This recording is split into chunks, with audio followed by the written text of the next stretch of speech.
નમસ્કાર, CN live Gujarati ન્યૂઝમાં આપનું સ્વાગત છે। સમાચારમાં વાત કરીએ તો વિધાનસભાની ચૂંટણી પહેલા ગુજરાત આમ આદમી પાર્ટીનું નવું માળખું થયું જાહેર। આજનો આ દિવસ અને આજની આ પ્રેસ કોન્ફરન્સ ઐતિહાસિક છે।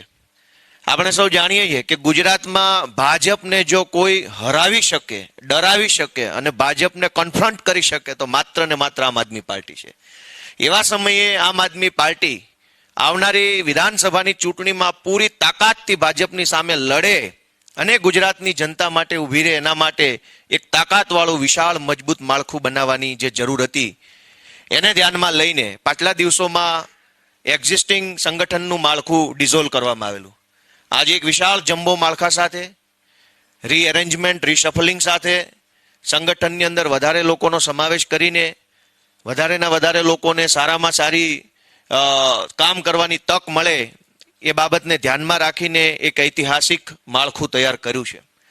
મને ગર્વ છે કે આ માળખાના માધ્યમથી આમ આદમી પાર્ટી પૂરી તાકાતથી અને એકદમ મજબૂત ટક્કર થવાની છે આ વખતે વિધાનસભાની ચૂંટણીમાં। જે રીતે દર ચૂંટણીમાં ભાજપ આસાનીથી ચૂંટણી જીતી જાય છે કોંગ્રેસની સામે, એવું આ વખતે થવાનું નથી।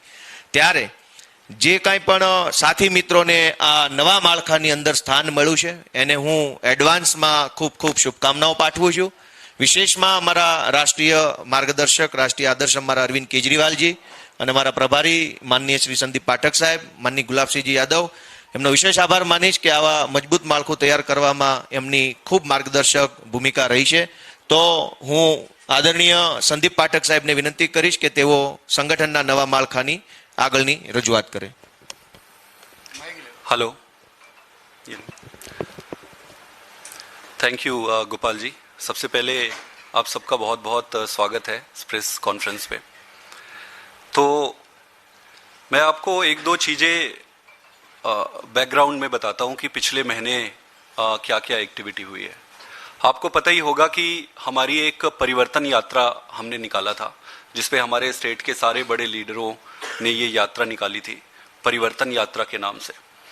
ये परिवर्तन यात्रा पूरे 182 कॉन्स्टिट्यूएंसी से पास हुई थी, गुजरी थी।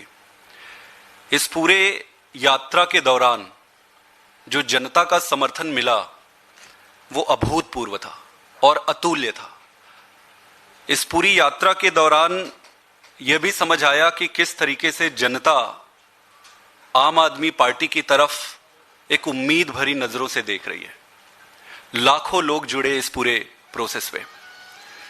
इसके साथ साथ इसके पैरेलल में हमारी गामड़ू बैठक भी चल रही थी। गामड़ू बैठक में हमने लगभग 10,000 गांवों को आइडेंटिफाई किया था। इन 10,000 गांवों में हमारी जनसंवाद चली थी।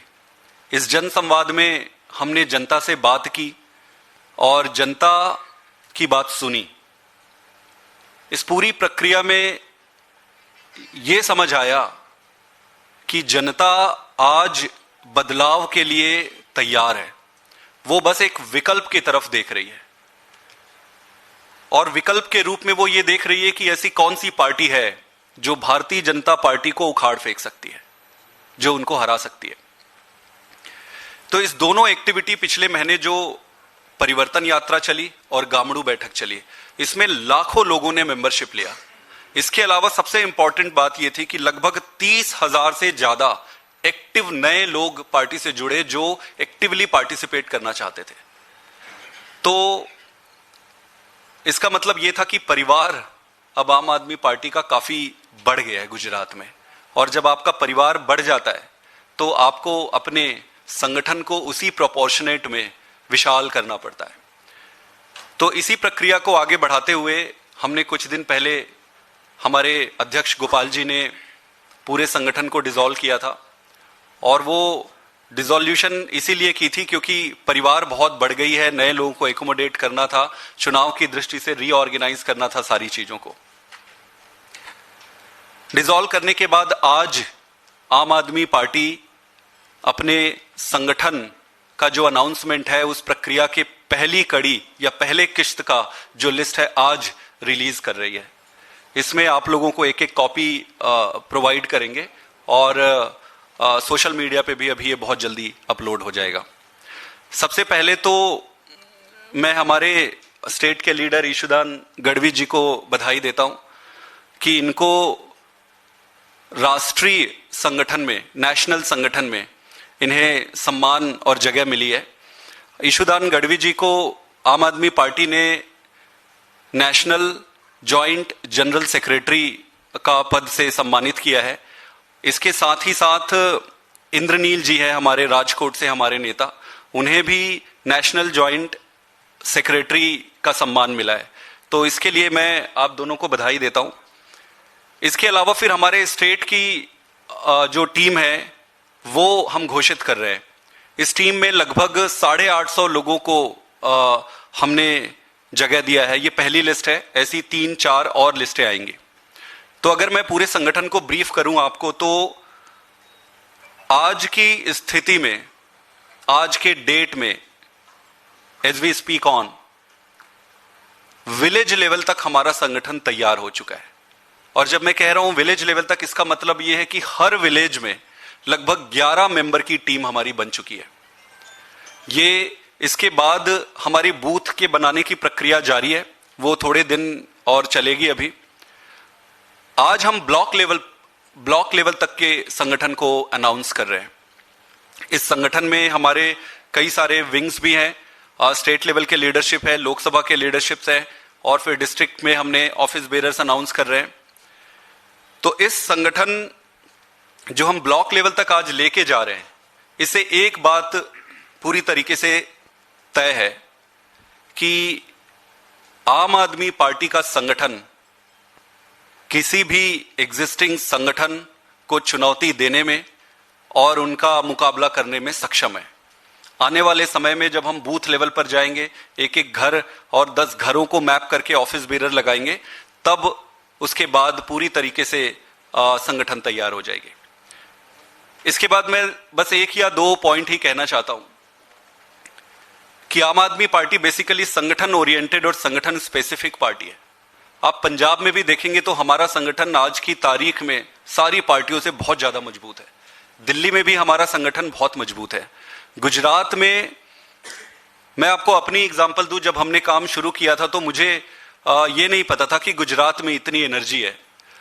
यहां जो संगठन बनाने की स्पीड थी और जिस तरीके से रिस्पॉन्स मिला है, वो पंजाब से भी 2 गुना है। पंजाब में तो काफी समय था, यहां पे 1 महीने के अंदर ही, इसका मतलब यह था कि यहां ऊर्जा सब जगह फैली हुई थी, लोग तैयार थे, सारा सेटअप तैयार था, बस इंतजार कर रहे थे कि विकल्प का। तो आम आदमी पार्टी पूरी तरीके से तैयार है और भारतीय जनता पार्टी और आम आदमी पार्टी का ही इस बार द्वंद्व होगा राजनीतिक तरीके से। और ऐसा अद्भुत, अतुल्य इस बार राजनीतिक द्वंद्व आपको दिखेगा जो शायद किसी ने सोचा भी नहीं होगा। और निश्चित रूप से जब जनता साथ है और परमात्मा का आशीर्वाद है, तो बदलाव की जो हवा बह रही है, तो हमारी संगठन, हमारी स्टेट लीडरशिप जनता की इस पूरी उम्मीद को पूरा करेगी और इस बार निश्चित रूप से बदलाव गुजरात में आएगी। गुलाब जी, आप कुछ कहना चाहेंगे?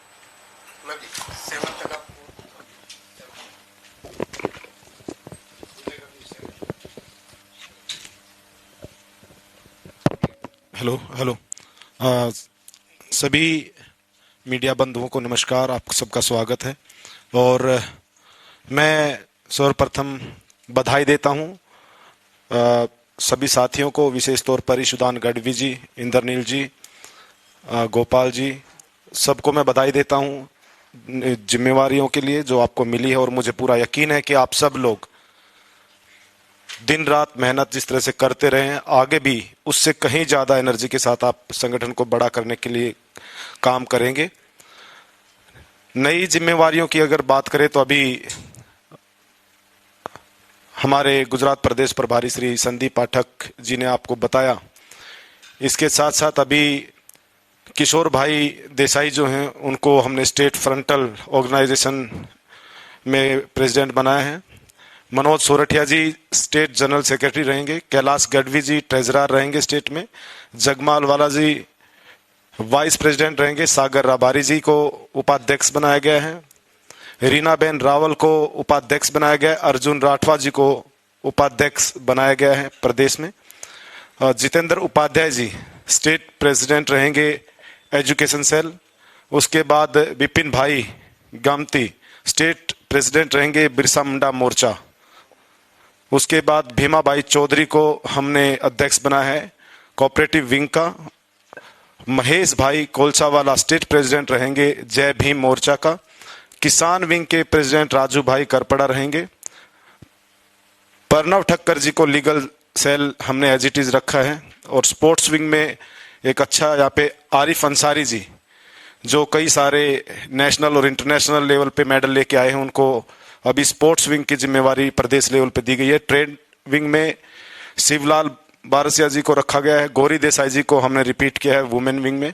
प्रवीण राम जी को यूथ विंग की जिम्मेवारी दी गई है। और डॉक्टर किशोर भाई रूपालिया को डॉक्टर विंग का अध्यक्ष बनाया गया है। ये मुख्य तौर पर ये चीजें हैं।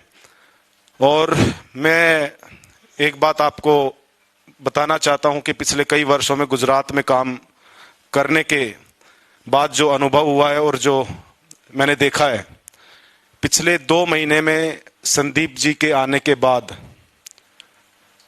संगठन निश्चित तौर पर पूरे गुजरात के हर कोने के अंदर हमारे चाहने वाले थे, हमारे कार्यकर्ता थे। लेकिन संदीप जी का जो अनुभव रहा है, मैं आपको विशेष तौर पे बता दूं, चाहे वो दिल्ली का चुनाव हो या फिर पंजाब का हो, उस अनुभव के तौर पर ये कह सकता हूं कि जिस तरह से अब उसको लाइन अप किया गया है, उसके आधार पर मैं बताना चाहता हूं कि आने वाला चुनाव सिर्फ और सिर्फ भाजपा और आम आदमी पार्टी के बीच में होने जा रहा है। और ऐसा चुनाव होने जा रहा है कि शायद पिछले 27 साल में शायद बीजेपी को पहली बार एहसास होने जा रहा है कि किसी पार्टी से इस बार उनकी लड़ाई होने जा रही है। और आने वाले चुनाव के परिणाम बहुत चौंकाने वाले होंगे, ये बात मैं दावे के साथ कह सकता हूं। और दिन रात कार्यकर्ता सब लोग मेहनत पे लगेंगे। मैं आपका पुनः सबका बहुत बहुत स्वागत करता हूं। और मैं चाहूंगा ईशुदान गढ़वी जी जरूर आपके समक्ष अपनी बात रखें।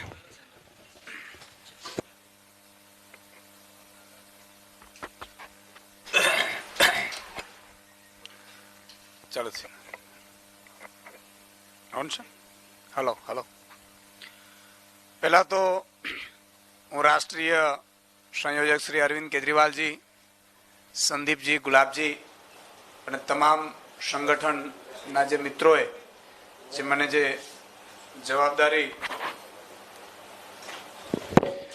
જવાબદારી ઉપર નિયુક્ત કર્યા છે એ બદલ હું એમનો આભાર માનું છું। અમે પૂરી કોશિશ કરીશું એમની જેમને જે જવાબદારી માટેનો જે વિશ્વાસ રાખ્યો છે એમના ઉપર ખરો ઉતરવાનો પ્રયાસ કરીશું। સાથે સાથે હું તમામ એ લીડર્સના કે જેમનો આમાં નામ છે 850 જેટલા અમારા પદાધિકારીઓની આજે પહેલી લિસ્ટ જાહેર થઈ છે। તો એ પહેલી લિસ્ટ જાહેર થઈ છે જે અમારા માનનીય અધ્યક્ષ શ્રી ગોપાલભાઈની આગેવાનીમાં આખી લિસ્ટ તૈયાર કરવામાં આવી રહી અને સંદીપજી અને ગુલાબજી, તો આ તમામને નવનિયુક્તને અમે અભિનંદન આપીએ છીએ। એ મજબૂતાઈથી વધુ કામ કરે। અને આ જો પહેલી લિસ્ટ છે, આના પછી પણ બીજી લિસ્ટ છે ને ત્રીજી લિસ્ટ પણ છે। આ લિસ્ટમાં નવું એ છે કે વિધાનસભા અને લોકસભા વાઇઝ અમે નક્કી કર્યું છે અને વિધાનસભામાં 4 સંગઠન મંત્રીઓ એ કાર્યરત રહેશે, જેને બ્લોક કહીએ છીએ આપણે। તો વિધાનસભામાં 4 બ્લોક પાડવામાં આવ્યા છે અને 4 બ્લોક અંતર્ગત હવે વિધાનસભા વાઇઝ કામગીરી થશે। અને આગામી સમયમાં બૂથ સુધીની લિસ્ટ જેમ ભાઈ શ્રી સંદીપભાઈએ કહ્યું, પ્રભારીશ્રીએ, એ આગામી સમયમાં ડિક્લેર કરવામાં આવશે। હું તમામ સાથીઓને ફરીથી અભિનંદન આપું છું જેમને જેમને જવાબદારી મળી છે। અને બીજા જે લોકો નામ રહી ગયા છે એમનું નામ પણ બીજી યાદીમાં ચોક્કસ હશે। અને આ જે નવનિયુક્ત છે એમના માટે પણ અમે એક કાર્યક્રમનું આગામી સમયમાં આયોજન કરીશું જેથી કરીને એક નવી ઉર્જા બની રહે। Thank you. બીજું કોઈને પ્રશ્ન હોય તો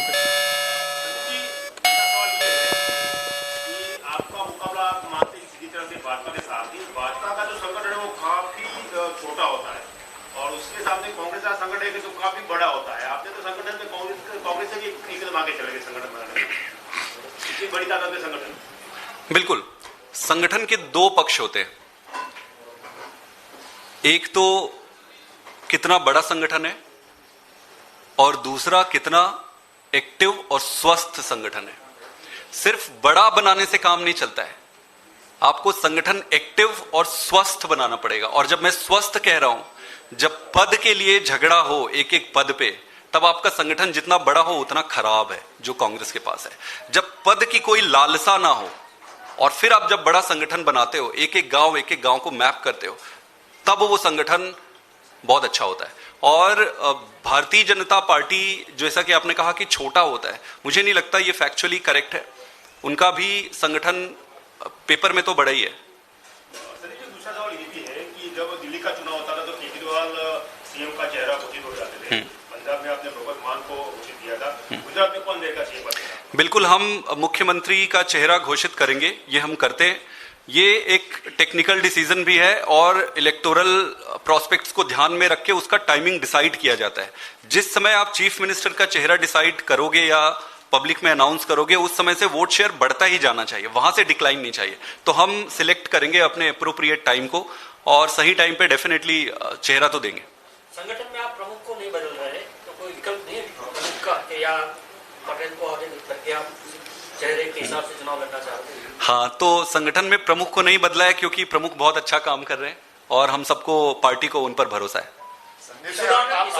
ईशुदान जी और इंद्रनील जी को आप नेशनल पे ले जा रहे हैं, ये दोनों चेहरे हैं वो स्टेट के हैं। ज्यादातर पॉलिटिक्स में ऐसा कहा जाता है कि जो स्टेट में से जिनको सेंट्रल में ले जाए उनको साइड ट्रैक किया जाता है, क्या कहेंगे?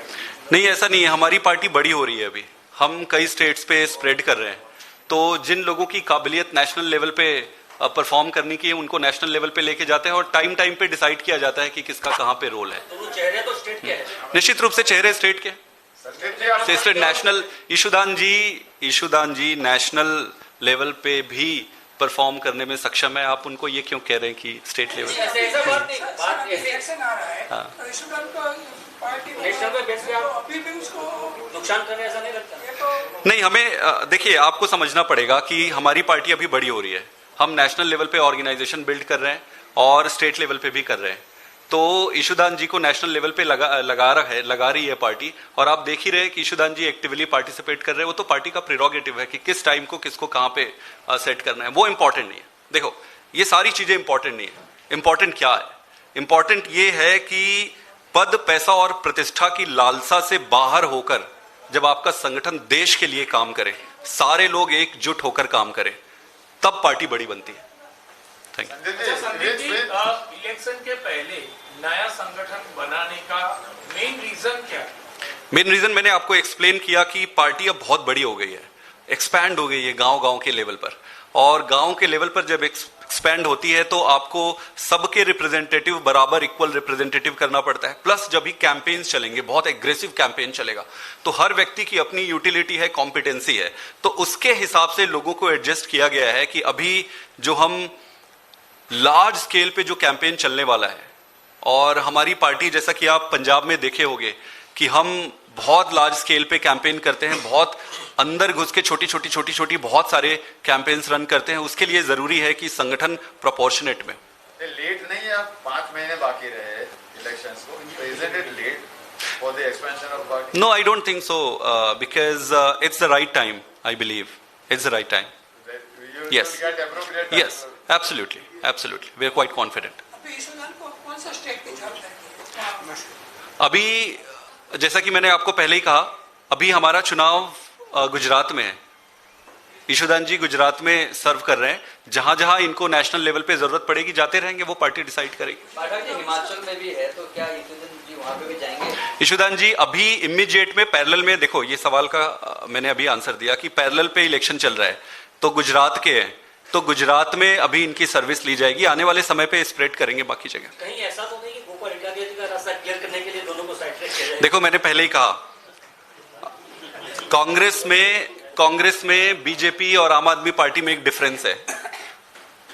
यहां पद की लालसा से कोई नहीं आया हुआ है। ईशुदान जी ने आज तक इतने दिन से ऐसे ही सर्व कर रहे थे। गोपाल जी को भी अगर आप बोलोगे कि आप अभी पद छोड़ दो, 2 सेकंड भी उनको नहीं लगेगा पद छोड़ने में। कहने का मतलब है कि हम मोटिवेटेड लोग हैं, राष्ट्रवादी लोग हैं और देश सेवा के लिए आए। पद, पैसा और प्रतिष्ठा की लालसा किसी को नहीं है। यहाँ पे पार्टी अपने हिसाब से ऑर्गेनाइजेशन बिल्ड करती है, अपने अपने जिम्मेदारियां देती है। इंपॉर्टेंट यह है कि जिम्मेदारी को ईमानदारी से निभाए और इंपॉर्टेंट यह है कि जनता जो हमसे उम्मीद कर रही है वो हम कैसे डिलीवर करते हैं। Okay, so thank you very much, thanks for your all time, thank you.